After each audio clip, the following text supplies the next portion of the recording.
Lenzi, aqui do Uninter, da Escola Superior de Educação. Ele que foi de fundamental importância para a realização deste evento. Nós vamos dando seguimento, convidamos agora a professora Elisanete Fávaro e a professora Vanessa Casali para a palestra Retrospectiva Setembro Azul, com o lema Liderança, Surda, Bilinguismo e Surdo-Cegueira. A professora Elisanete Fávaro e a professora Vanessa Casali são graduadas em Letras Libras pela Universidade Federal de Santa Catarina e Universidade Federal do Paraná, respectivamente, e são professoras de Libras. A palestra será ministrada em Libras, com tradução simultânea para o português pelas intérpretes Márcia Elisa de Paul e Priscila Mara Simões. Professoras, a palavra é sua.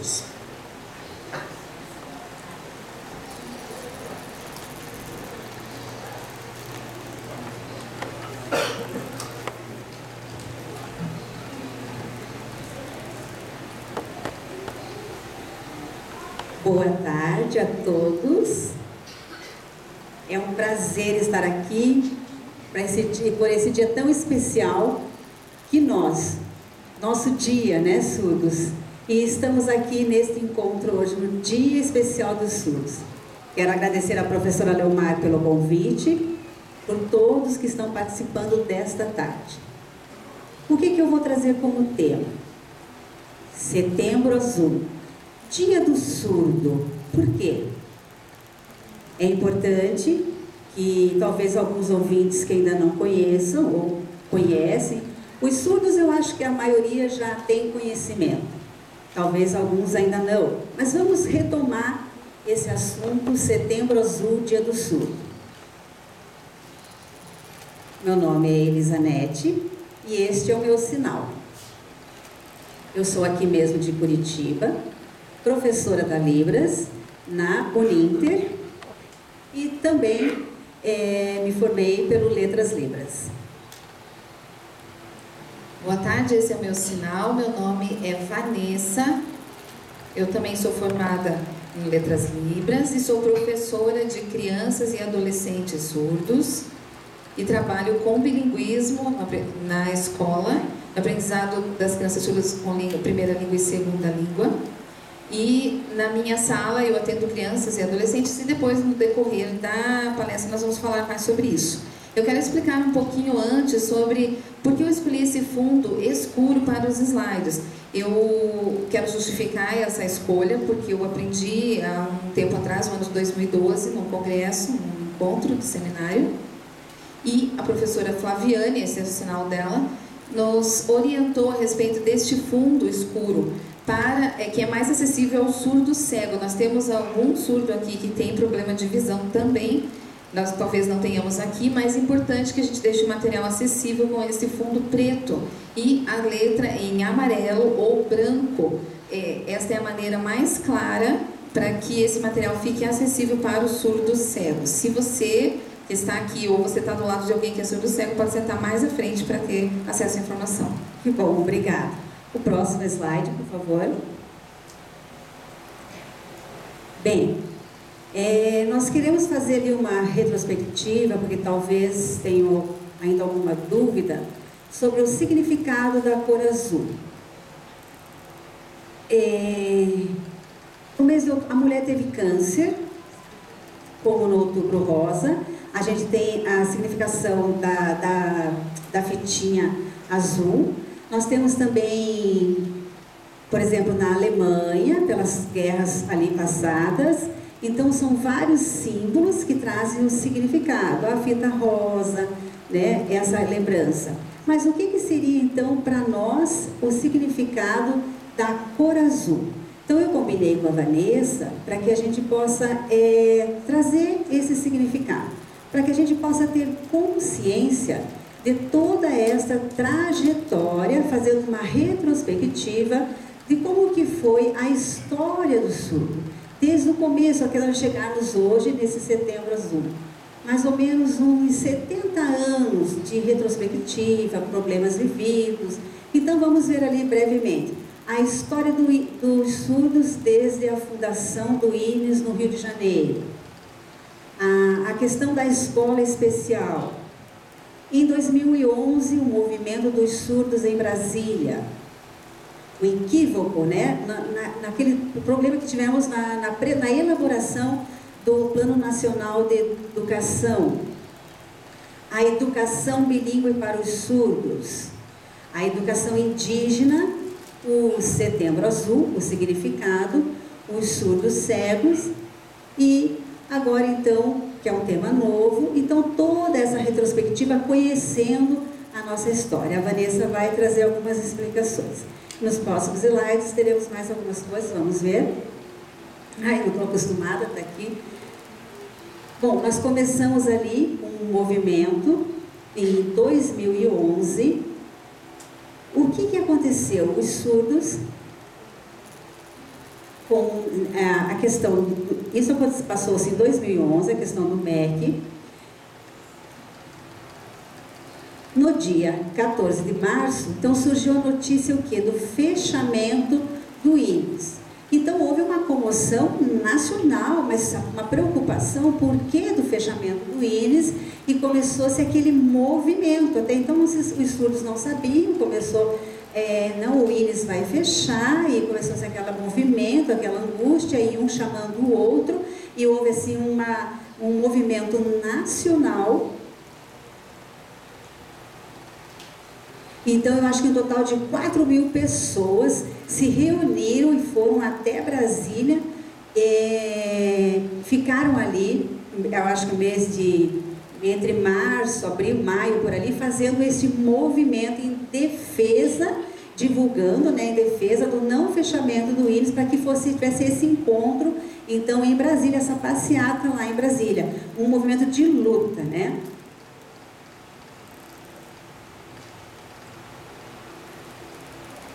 Porque o que acontecia anteriormente?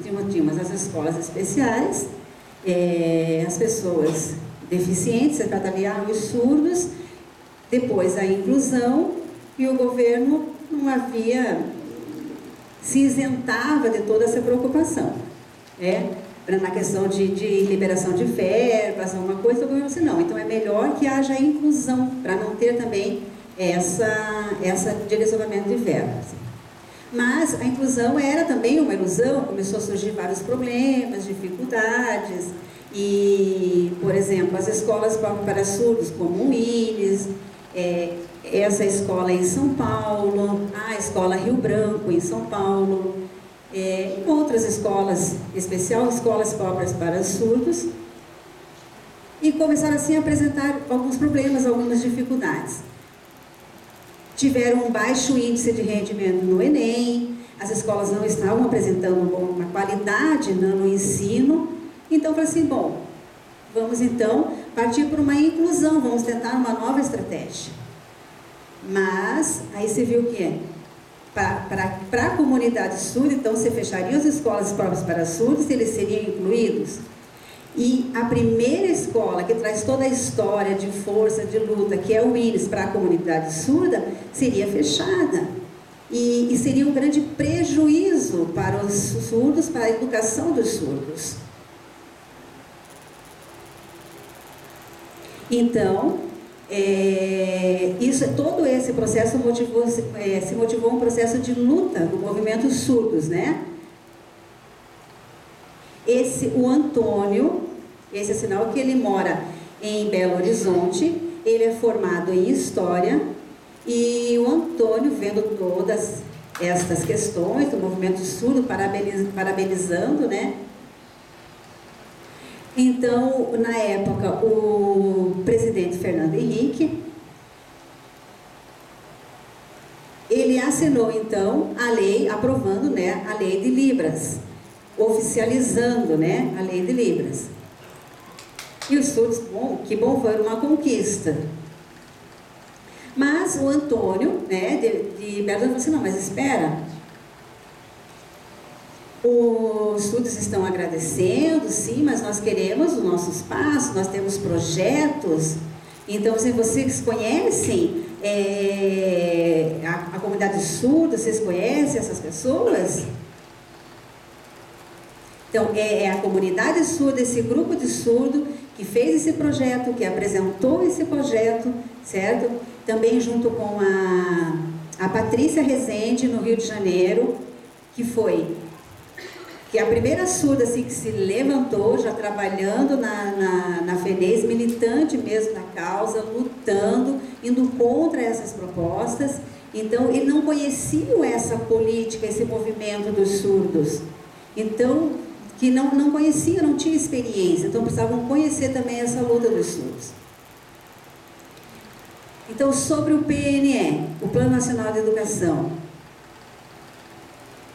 Os ouvintes ali do MEC, eles não conhecem, eles não têm conhecimento das necessidades dos surdos. Por exemplo, a Ana Regina Campelo, o Antônio, a Patrícia Rezende, a Flaviane, que a Vanessa citou, são líderes muito fortes da comunidade surda, que mostraram as necessidades dos surdos também, e foram chamando e fazendo esse movimento nacional em defesa dos direitos dos surdos.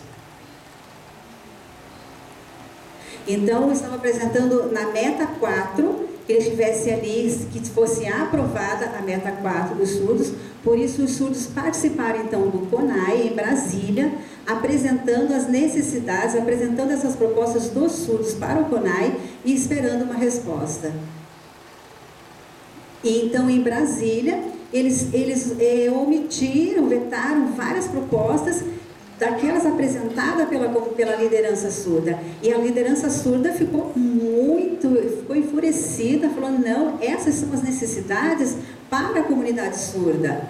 E então, né, você, puxa, eles têm força mesmo, porque antes não existia esse movimento de luta, de força, não tinham projetos apresentados, os surdos não tinham essa participação. Mas agora sim, eles se manifestaram, apresentaram suas propostas e lutaram por essas propostas. Então, eles não queriam que não podiam mais ser manipulados.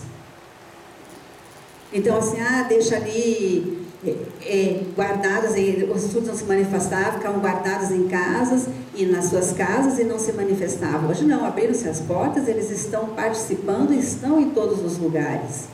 Ali nós temos uma foto da Patrícia, grande líder mesmo, lutando, já fez o seu mestrado, e ela é uma que iniciou todo esse processo de luta e enfrentou, quebrou realmente as barreiras e abriu as portas mesmo para que a gente pudesse ter essa participação e ter esse vencimento, essas conquistas no CONAI, no plano nacional.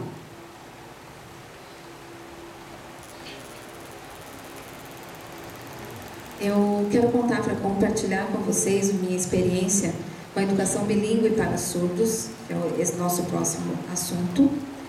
E eu comecei a trabalhar com as crianças e não tinha nenhum material como registro do trabalho com essas crianças e adolescentes. Então, eu tinha no meu atendimento 5 crianças com deficiência auditiva, que eram surdos com perda moderada, e 2 surdos profundos, com surdez profunda, na mesma sala. Aí eu pedi, que foi a minha primeira iniciativa, de falar com a direção que o trabalho, o encaminhamento metodológico de trabalho com crianças com essa diferença de perdas auditivas deveria ser feito separado, porque precisava de metodologias específicas. E a direção disse, olha, eu acho que você poderia trabalhar com as 7 crianças, e eu tentei convencer com os argumentos de que essas 2 crianças com perda severa precisavam de um trabalho bilíngue diferenciado dos outros 5 alunos que tinham perda moderada e leve, que eu poderia trabalhar de outra maneira. Então, tive esse desafio, trabalhei com essas 7 crianças, primeiro com as 2 crianças com surdez profunda, que eu considerei mais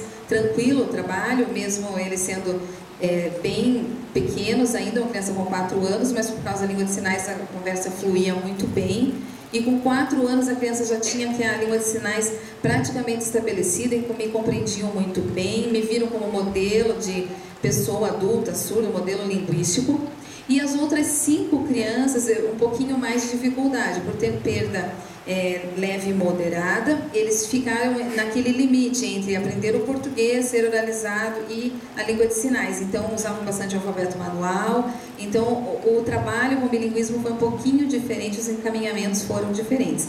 E eu trabalhei com imagens, também com a língua de sinais, e essas crianças que tinham ainda, tinham entre 7 e 8 anos, estavam ali tendo a sua identidade construída. 3 crianças com um pouquinho mais de dificuldade, com e 2 com bem mais facilidade nos encaminhamentos.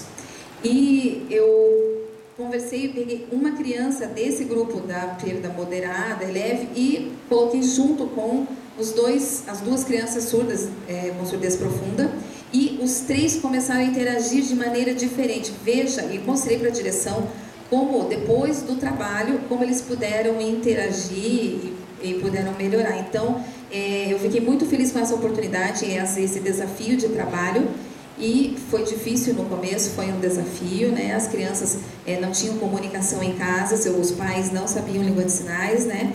Então, na escola, eles tiveram essa oportunidade de se expressar, de achar a sua voz no sentido mais amplo da palavra, né? De expressão, de expressar seus pensamentos.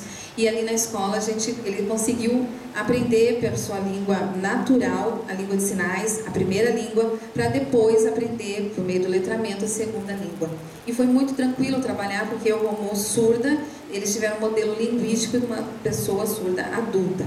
E o outro grupo, com perda leve e moderada, foi um pouquinho mais complicado de trabalhar, porque eles eram mais para o lado do português, né? E eu queria que eles aprendessem a primeira língua na Libras, como é o modelo do bilinguismo. Então, foi mais tranquilo depois, quando a gente conseguiu criar corpo, assim, o trabalho. Então, as crianças já estão alfabetizadas hoje, e nesse grupo, né, e na língua de sinais também cresceram muito, mas na sociedade, dentro de casa, é diferente o tratamento. E a gente sabe que o nível de conhecimento, de aprendizagem, na sociedade é mais complicado. Então, na escola é onde eles podem adquirir conhecimento por causa do intermédio da língua. Nós sabemos que ainda falta muita coisa para o bilinguismo se transformar um modelo ideal. E a educação bilíngue aqui em Curitiba, a referência é o Alcindo Fanaia, nós sabemos. É uma escola que tem tentado, de todas as maneiras, a ser bilíngue. E nós queremos que mais escolas sejam abertas com essa metodologia de trabalho. Que o surdo aprenda a língua de sinais como L1 e português como segunda língua na modalidade escrita. Ok?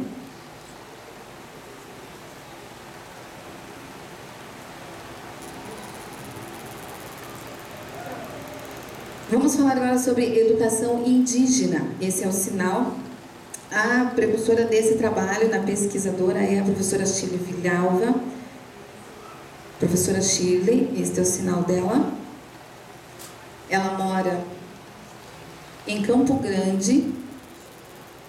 E a linha de pesquisa de trabalho dela são as pessoas surdas nas comunidades indígenas.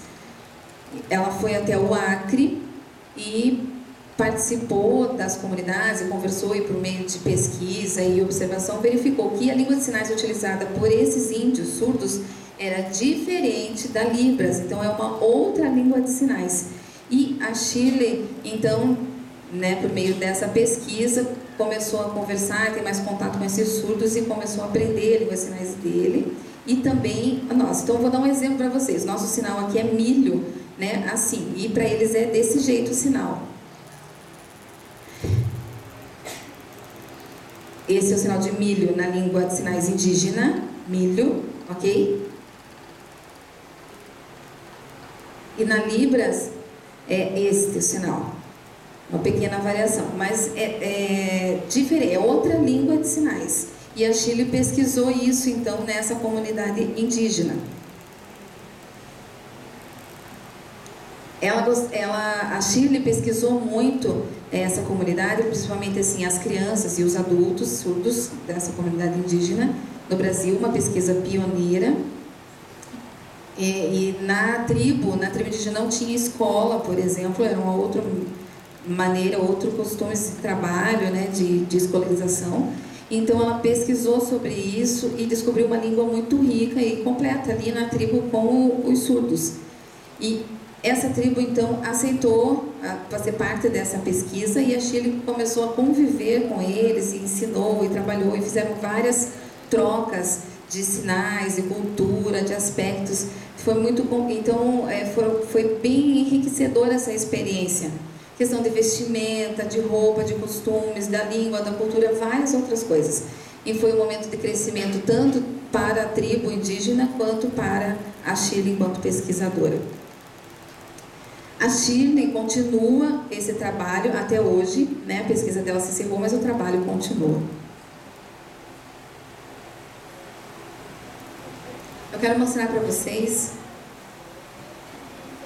Esse é o livro da Shirley Villalva, é a autora do livro, Índios Surdos.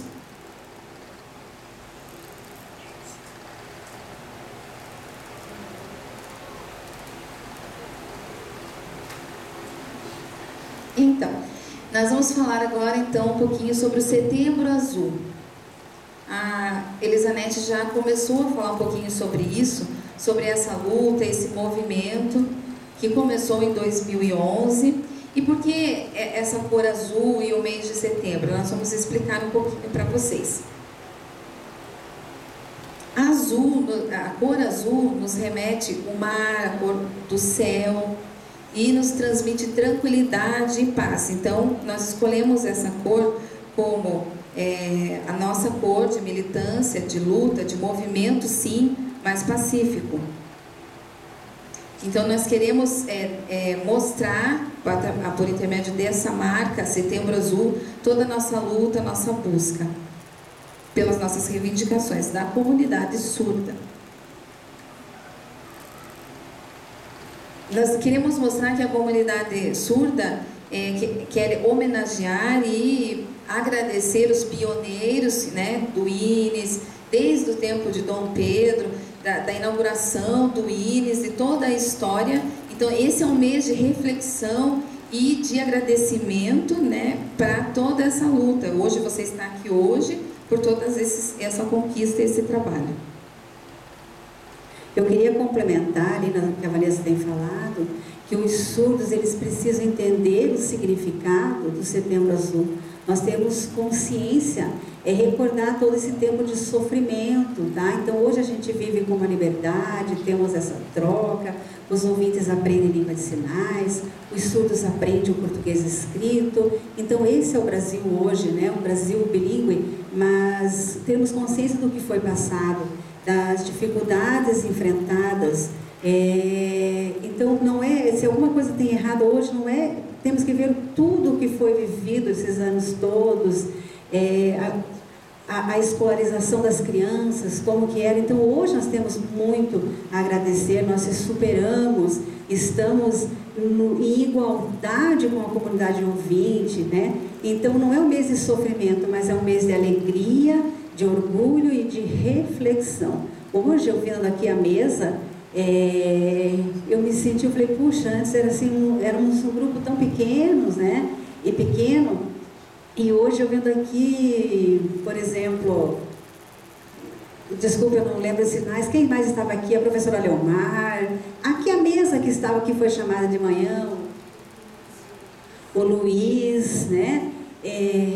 O Diniz, e as pessoas que compôs a mesa. Esse é o sinal do Diniz, as pessoas que compuseram a mesa, e todos aqui unidos. Eu fiquei tão feliz com esta união, né? Estamos todos juntos, né? E isso é tão gostoso, isso é tão importante para os surdos. Acho que é isso que nós temos que ter, essa reflexão no mês de Setembro Azul.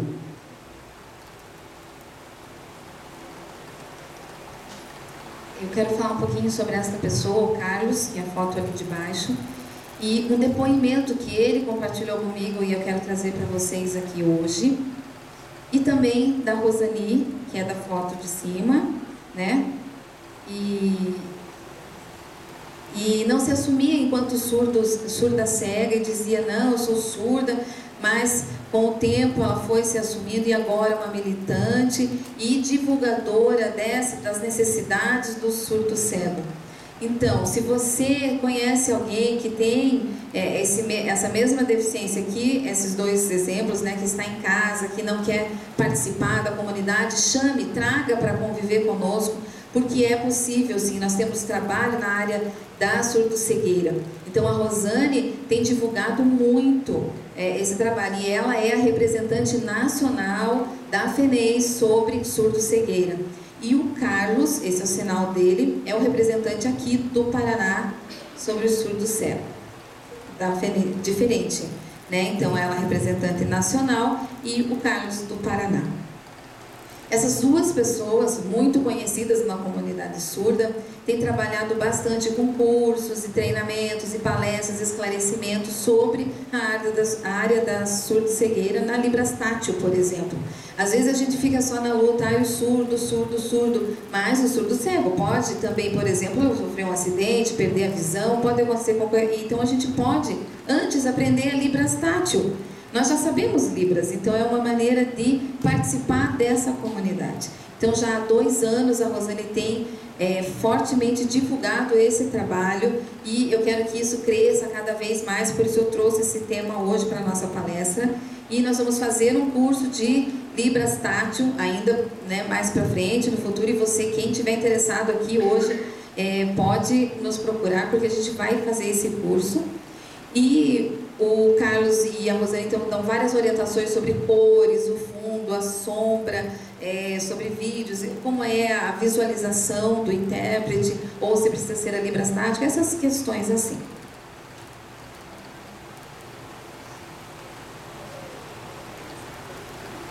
Aqui sobre a fita azul eu expliquei, né, que é um símbolo do Setembro Azul da luta dos surdos.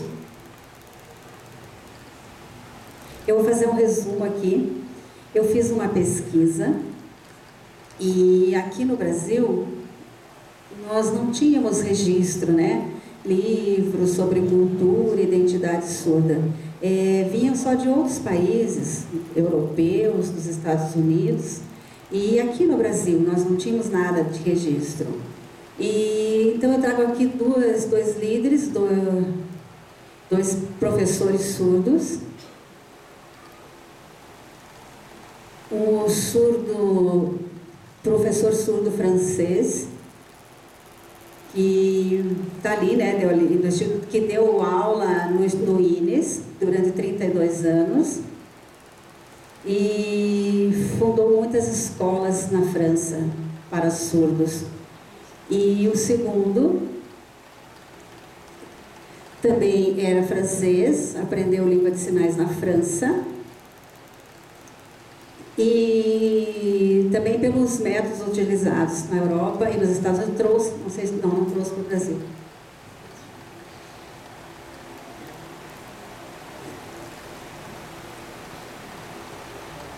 Então, vejamos aí o surdo no século XX. A gente sabe da proibição da língua de sinais.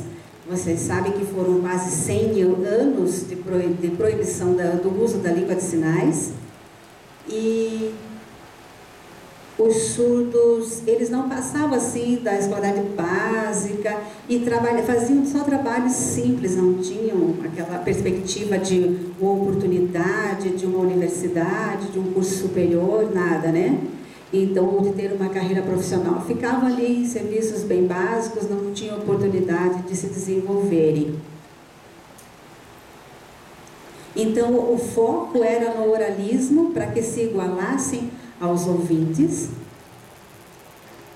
Mas os surdos, eles não se adaptavam a isso e eram confundidos como deficientes mentais.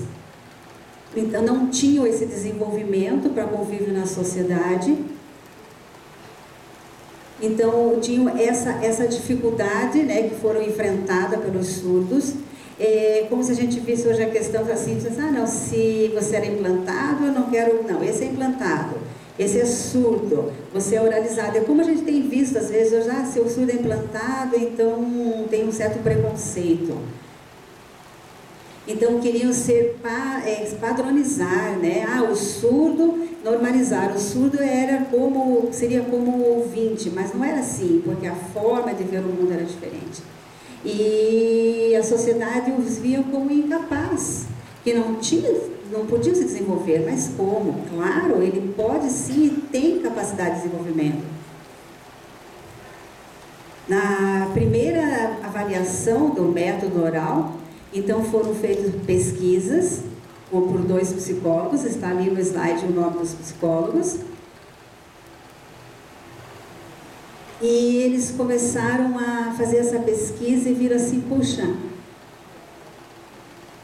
em 1970, e começaram a descobrir, então, como que uma manifestação linguística começou, então, a perceberem nessa pesquisa, e foi, então, criada a metodologia da comunicação total. Falando, então, o oralismo não apresentou eficiência, então vamos partir para uma outra comunicação, a comunicação total.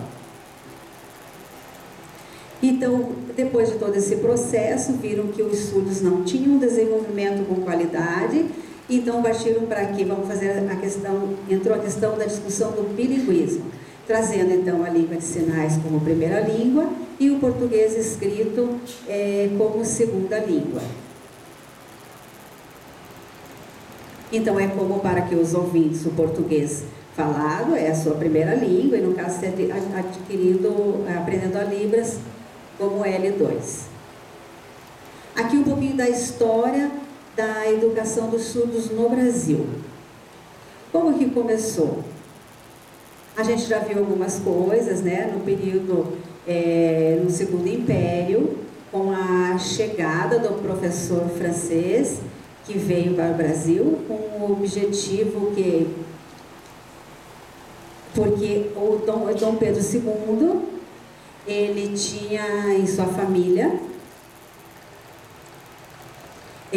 uma pessoa surda, então ele veio para trazer, ensinar esse método usado em outro país, porque aqui no Brasil ainda não tínhamos nada. Então ele, como imperador, ele trouxe esse professor.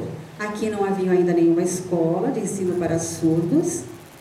Por exemplo, o ensino era realizado dentro das igrejas, como as igrejas católicas, os jesuítas, os padres que faziam esse ensino. Então, Dom Pedro II era o filho dele. A filha, a princesa Isabel, que assinou a Carta de Libertação dos Escravos, ela tinha um filho surdo. Então, seria, no caso, o neto de Dom Pedro II, que, por causa dele, foi a motivação, então, de que fosse fundada a escola e trazer esse professor francês para cá. Não foi por causa de uma história de família do imperador que se viu interesse, então, de se fundar a escola. O neto, no caso, de Dom Pedro II, para que ele pudesse estar ali no contexto familiar.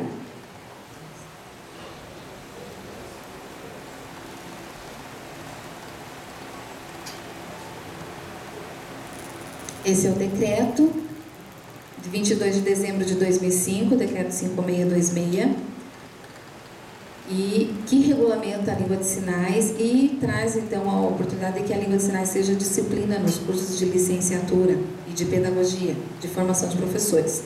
Foi uma luta muito grande até conseguir atingir essa conquista da língua de sinais estar presente nas instituições de ensino superior. E os ouvintes pudessem então ser preparados e conseguirem se comunicar com os surdos na sociedade, em vários contextos, em hospitais, escolas, em outros ambientes. Então a língua de sinais foi incluída como disciplina nos cursos de licenciatura. Então são várias áreas de saúde, da sociedade em geral, e que aprendizado dessa língua, a língua de sinais, é importante, né? Então nós temos divulgado cada vez mais e fomentado que o ensino da língua de sinais seja cada vez mais para os ouvintes nos diversos contextos sociais, porque é um direito do surdo de se comunicar. Então, por exemplo, o surdo se forma numa faculdade, tem grau superior e deixa guardado seu diploma na gaveta porque não pode trabalhar e não tem oportunidade. Ele tem que ter o direito de demonstrar a sua capacidade, a sua potencialidade. E pode ser um excelente professor, e muitos surdos têm demonstrado hoje nas universidades, sendo professor de Libras, demonstrado a sua capacidade, e os ouvintes têm se admirado dessa capacidade, desse profissionalismo do professor surdo na universidade. Então é a oportunidade do surdo se mostrar enquanto profissional, por isso que o ensino da língua de sinais preferencialmente para a pessoa surda. E esse decreto regulamenta então a lei de Libras.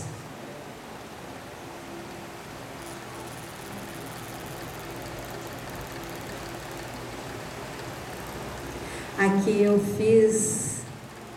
Puxa, olha, eu vi ali, são 24 surdos, liderança surda. Desculpa, faltou o Breno aqui, Breno, faltou você. Espera que eu vou colocar, tá? São surdos que já passaram por mestrado, e mestres e doutores. São 24 e agora 25 com o Breno, né? São surdos no Brasil. Não estou falando de surdos fora do Brasil, mas surdos brasileiros. Eu fiquei realmente admirada por essas conquistas, né? Dos anos 70 para cá, quantas barreiras já foram vencidas, né? Porque antes não tínhamos acessibilidade, não tínhamos intérpretes e orientadores em língua de sinais, e agora então estamos com esses 25 surdos já formados, fazendo pesquisas importantíssimas na área, né? Então são esses a nossa liderança surda aí, né? E que fizeram, por exemplo, fizeram pesquisas que já em outros países, em outras línguas, e traduziram isso para o português e mostraram essas pesquisas, né? São diferentes temas, vamos ver o próximo slide. Então são teses, então aqui está uma prova do que eles pesquisaram, né? Quais foram as suas linhas de pesquisa? Por exemplo, a Ronice, a Lodeni Carnop, tá? Eu sei que tem essas lideranças ouvintes, mas hoje estamos focar aqui nas lideranças surdas, né? O próximo slide. Puxa, só para mostrar, olha quantas pesquisas esses surdos já desenvolveram, já pesquisaram. Não são só surdos, não são de outros países, surdos nossos aqui que pesquisaram. Tem mais, veja lá. Olha só, quantas pesquisas já realizadas por surdos brasileiros, 70 para cá. Isso é muito importante. Não podemos pegar só material de fora ou pesquisas realizadas em outros países, mas prestigiar os trabalhos nossos, dos surdos brasileiros. Aqui, como o Tiago, o Breno, a Rita, que desenvolveram suas pesquisas de mestrado e doutorado no Brasil. Vanessa? A luta pelo bilinguismo dos surdos, essa é uma questão muito séria, né? Até hoje encontramos barreiras, encontramos dificuldades, não está tudo maravilhoso, vencido. Não, estamos engatinhando, passo a passo, é uma luta difícil, é uma luta de forças, né? É a inclusão, é o bilinguismo. Então, vocês surdos não podem desistir, tá? Então, vamos continuar, vamos insistir na questão do bilinguismo para